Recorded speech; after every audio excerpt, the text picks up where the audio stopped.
दोस्तों, कभी corona virus, कभी रिसेशन, कभी कंपटीशन, कभी लो डिमांड।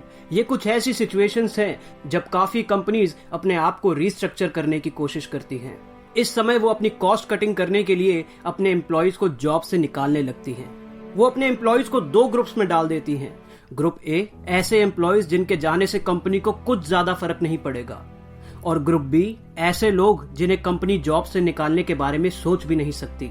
अगर आपकी कंपनी ने रीस्ट्रक्चर करने का फैसला लिया तो आपके साथ दो ही चीजें हो सकती हैं, या तो आप ग्रुप ए में रहोगे या तो ग्रुप बी में रहोगे।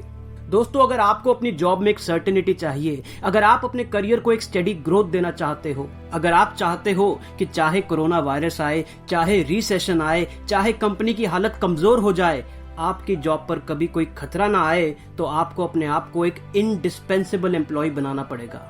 आपको अपनी कंपनी का एक ऐसा हिस्सा बनना पड़ेगा कि कंपनी को लगे इस आदमी को रिप्लेस करना कंपनी के लिए घाटे का सौदा होगा। कंपनी को लगना चाहिए कि आप एक इररिप्लेसेबल इंसान हो।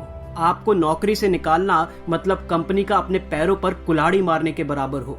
दोस्तों, इस वीडियो में मैं आपको कुछ ऐसे टिप्स देना चाहूंगा जो आपको एक एवरेज एम्प्लॉय से एक इनवैल्यूएबल एम्प्लॉय बना देगी। इन टिप्स को समझने से पहले आप लोगों को एक बात जानना बहुत जरूरी है। आपके करियर का फ्यूचर कोविड-19 पेंडेमिक या रिसेशन जैसे फैक्टर्स पर डिपेंड नहीं करता। आपका फ्यूचर इस बात पर डिपेंड करता है कि इन चेंज सर्कमस्टांसेस में आप क्या करते हो, आप क्या एक्शन लेते हो, आप अपने अंदर क्या चेंजेस लाते हो। दोस्तों, हमेशा याद रखना, your dream job, your dream career does not exist, you must create it. दोस्तों, मैं आपको जो टिप्स देने जा रहा हूं, इनको फॉलो करना आसान नहीं है। मेहनत लगेगी, टाइम लगेगा, दर्द होगा, काफी चीजें सेक्रीफाइस करनी पड़ेंगी, पर मैं आपको प्रॉमिस करता हूं, अगर आप इन सब बातों को फॉलो करोगे, अगर आप इन सब बातों को अपनी पर्सनैलिटी का एक हिस्सा बना लोगे, तो ना ही सिर्फ आप एक इंडिस्पेंसेबल एम्प्लॉय बन जाओगे, पर आपको उतनी इज्जत, उतनी रिस्पेक्ट, उतनी इंपॉर्टेंस मिलनी स्टार्ट हो जाएगी जो आप हमेशा से डिजर्व करते हो। तो आइए दोस्तों, फटाफट इन टिप्स को सुनते हैं। Number 1, choose important over easy. जब आप रोज काम पर जाते हैं तो आपके पास दो ऑप्शंस होते हैं। या तो आप अपना दिन काटने के लिए कोई आसान काम चुन सकते हैं, नहीं तो आप वो काम कर सकते हैं जो आपकी कंपनी के लिए जरूरी है। Do what is important for your company, not what is easy for you to do. आप वो काम करें जो आपकी कंपनी के लिए इंपॉर्टेंट है, ना कि वो काम जो करना आपके लिए आसान है। Number 2, go the extra mile. Difference between ordinary and extraordinary is just that little extra. Ordinary और extraordinary के बीच में जो फर्क है वो सिर्फ एक्स्ट्रा का है। जहां बात हो कंपनी के फायदे की, जहां बात हो कंपनी को किसी प्रॉब्लम से निकालने की, वहां पर दोस्तों हमेशा पूरा जोर लगा देना, अपने अंदर अपनी कंपनी के लिए मर मिटने वाला जज्बा पैदा कर लेना। बॉसेस को लगना चाहिए कि जरूरत के समय, मुसीबत की घड़ी में ये एक ऐसा इंसान है जो कंपनी के लिए कुछ भी करने को तैयार रहेगा। घड़ी मत देखना, संडे मत देखना। अगर आपको लगता है कि इस दिन, इस समय आपकी कंपनी को आपकी जरूरत है, आपके फोरफ्रंट में रहने से आपकी कंपनी का कोई फायदा हो सकता है, तो बिना सोचे समझे अपनी कंपनी की सेवा में हाजिर हो जाना। Number 3, high level of commitment towards growth of company. आपके एक्शंस, आपकी परफॉर्मेंस, आपके इनिशिएटिव्स इतने इफेक्टिव होने चाहिए कि सबको लगे कि ये इंसान कंपनी के लिए पूरी तरह समर्पित है। इसने तन मन धन से अपने आप को कंपनी की ग्रोथ के लिए कमिटेड कर दिया है। स्टीव जॉब्स कहते थे, the only way to do great work is to love what you do. जब तक आप अपने काम से, अपनी कंपनी से प्यार नहीं करोगे, तब तक आपका काम हमेशा एवरेज ही रहेगा, कभी आउटस्टैंडिंग परफॉर्मर नहीं बन पाओगे। Number 4, learn new skills. जो कंपनी के अंदर इंपॉर्टेंट लोग होते हैं, जिनको हम की प्लेयर्स भी कहते हैं, वो हमेशा अपने आप को अपग्रेड करते रहते हैं। वो हमेशा ताक में रहते हैं कि कब वो कोई नई चीज, कोई नई स्किल सीख सके, कोई ऐसी स्किल जिसे सीख कर वो अपनी कंपनी के लिए एक वैल्यूएबल एसेट बन सके। नई स्किल्स जैसे कोई नई लैंग्वेज सीखना, कोई एडवांस सॉफ्टवेयर का कोर्स करना, प्रोजेक्ट मैनेजमेंट स्किल्स एटसेट्रा। कई बार ऐसा होगा कि कोई एम्प्लॉय जिसके पास एक स्पेशल स्किल है, उसे कंपनी छोड़ के जाना पड़ेगा। ऐसे वक्त में अगर आपके पास भी वो स्पेशल स्किल है, तो कंपनी के सामने आपकी वैल्यू और बढ़ जाएगी। Number 5, volunteer for work outside your profile. हमेशा सोचो कि आप अपनी कंपनी के लिए और क्या कर सकते हो, एक्स्ट्रा क्या कर सकते हो। जो कंपनी में इंपॉर्टेंट एम्प्लॉयज होते हैं वो अपनी जॉब प्रोफाइल्स, अपने रोल्स और अपनी ड्यूटीज के अलावा कंपनी के बाकी काम के लिए भी खुद को वॉलंटियर करते हैं। वो खुद इनिशिएटिव लेकर अपने सीनियर्स को कहते हैं कि सर चिंता मत करो, मैं इस काम को संभाल लूंगा। वो एक्स्ट्रा काम एक ओपन माइंड के साथ, इफेक्टिवनेस के साथ और एक जबरदस्त इच्छा शक्ति के साथ करते हैं। ये एटीट्यूड उनको अपनी कंपनी के लिए एक इनवैल्यूएबल एसेट बना देता है। कभी लाइफ में ये मत सोचना कि काश मेरी जॉब थोड़ी और आसान होती, हमेशा ये सोचना कि काश मैं थोड़ा और बेहतर होता। Number 6, deliver more than expected. आपके बॉस जो आपसे एक्सपेक्ट कर रहे हैं, हमेशा कोशिश करो कि आप उनकी एक्सपेक्टेशन से ज्यादा डिलीवर करो।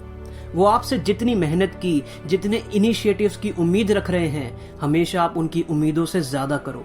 ये एक ऐसी आदत है जिससे बॉसेस और सीनियर मैनेजमेंट अंदाजा लगा लेती है कि उनकी कंपनी में कौन एवरेज एम्प्लॉय है और कौन एक इंडिस्पेंसेबल एम्प्लॉय है। Number 7, dedicate yourself to high standards. हमेशा कोशिश करो कि आप जिस भी डिपार्टमेंट में काम कर रहे हो, आप हमेशा कोशिश करो कि आपके काम की क्वालिटी आउटस्टैंडिंग होनी चाहिए। हमेशा अपने स्टैंडर्ड्स को इम्प्रूव करने की कोशिश करना।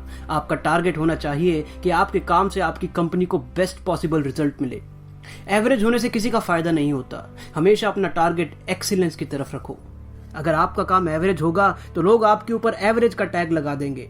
अगर आपका काम एक्सीलेंट होगा तो लोग आपके ऊपर एक्सीलेंस का टैग लगा देंगे।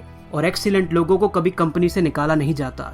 एक्सीलेंट लोगों का कंपनी ध्यान रखती है कि कहीं ये हमसे नाराज ना हो जाए। अगर आप एक्सीलेंट हो तो आपके बॉसेस को भी डर लगेगा कि कहीं दूसरी कंपनी वाले आपको ज्यादा सैलरी देकर अपने पास ना ले जाएं। Number 8, make your bosses job easier. आपका अपने बॉस से रिलेशनशिप बहुत अच्छा होना चाहिए। आपकी परफॉर्मेंस से आपके बॉस को ऐसा लगना चाहिए कि आप उनके राइट हैंड हो। जब आप निरंतर अपने बॉस को हेल्प करते रहते हो, निरंतर ऐसी कोशिश करते रहते हो, ऐसे एक्शन लेते रहते हो जिससे आपके बॉस का काम आसान होता है, तो धीरे धीरे आपके सीनियर आपकी ज्यादा वैल्यू करने लगेंगे। आप उनके लिए एक इम्पोर्टेंट टीम मेंबर बन जाएंगे, ऐसे मेंबर जिसे हर कोई अपनी टीम में रखना चाहता है। Number 9, be a team player. अगर आपको कंपनी के लिए एक इंडिस्पेंसेबल एम्प्लॉय बनना है तो आपको अपने बॉसेस के साथ साथ अपनी टीम को भी अपने काम से इम्प्रेस करना पड़ेगा। आपका टारगेट ये होना चाहिए कि चाहे आप अपनी टीम के बॉस नहीं हो, लेकिन फिर भी हर मुश्किल घड़ी में, हर इंपॉर्टेंट डिसीजन में वो आपसे लीड करने की उम्मीद रखते हो। वो हर समय आपको एक पॉइंट पर्सन के रूप में देखते हो। Number 10, up to date knowledge of technology and trends. Technology keeps on changing. हर साल कोई ना कोई ऐसी नई टेक्नोलॉजी आती है जिसको यूज करने से आपकी कंपनी की परफॉर्मेंस और बेटर हो सकती है, जिसे यूज करने से आपकी कंपनी की वैल्यू एडिशन हो सकती है। आपको अपने आप को इन टेक्नोलॉजी से, इन नए ट्रेंड्स की नॉलेज से अपडेट रखना है। क्या कोई ऐसी नई ऐप है, क्या कोई ऐसा नया सॉफ्टवेयर है जिससे कंपनी की एग्जिस्टिंग प्रॉब्लम सॉल्व हो सकती है? Video conferencing, store management, accounting, personal management, CRM, ERP, कुछ ऐसी टेक्नोलॉजीज के एग्जांपल हैं जो रेगुलर अपडेट होती रहती हैं। जब आपके पास इन सब की अप टू डेट नॉलेज होती है तो आप एक गो टू पर्सन बन जाते हो। सबको पता है कि आप अपनी कंपनी को इन सब टेक्नोलॉजी के बारे में एक बेटर गाइडेंस दे सकते हो।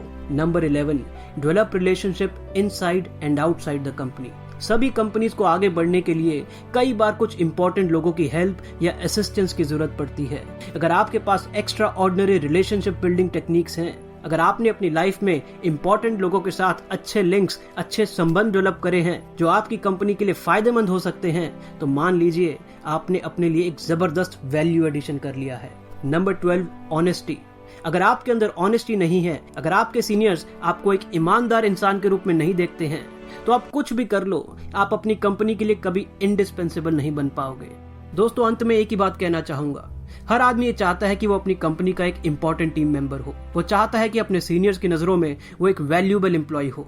उसका लक्ष्य है कि वो एक इंडिस्पेंसेबल एम्प्लॉय बन जाए, कभी उसकी कंपनी उसको जॉब से निकालने के बारे में सोच भी ना पाए। दोस्तों, जब भी आप अपना दिन शुरू करो, जब भी आप अपने ऑफिस के अंदर एंटर करो, आप अपने आप से सिर्फ एक ही सवाल पूछना कि आप जो आज काम करने जा रहे हो, क्या वो आपको आपके लक्ष्य के करीब लेकर जा रहा है या नहीं। अपने हर दिन को इस हिसाब से प्लान करना कि आपका हर दिन आपको अपने लक्ष्य के करीब लेकर जाए, आपका हर एक्शन आपको अपने लक्ष्य के करीब लेकर जाए।